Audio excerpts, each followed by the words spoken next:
add data to a class, we use properties or class-specific variables.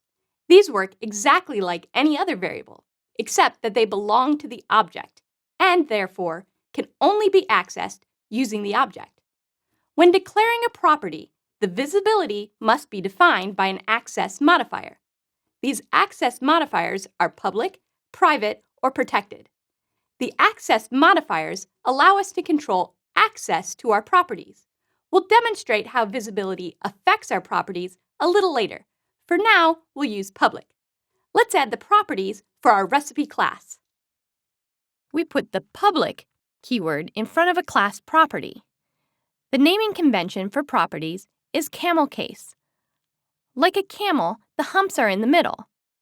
The name starts with a lowercase letter, and all other words start with a capital letter. For example, ingredients, or dry ingredients. For this project, we're just going to use a single ingredients property. We can create a property with or without a default value.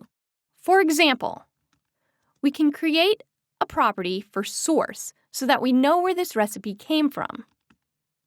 By default, these are going to be my own recipes, so I can set the default source to Alina Holligan. In contrast, we want each recipe to have its own title. So we can create a title property. Our title property would not have a default value.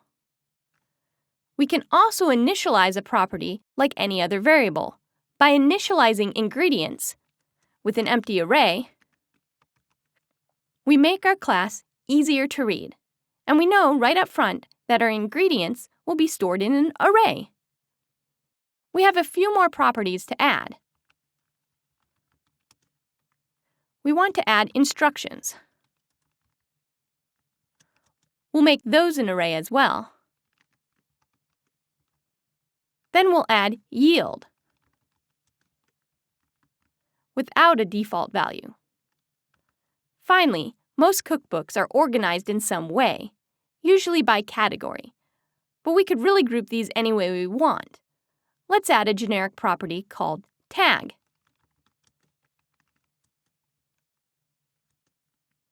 We'll initialize this as an array as well. Now that we have our properties set up, we're ready to start accessing those properties and creating independent objects that can each have different values for those properties.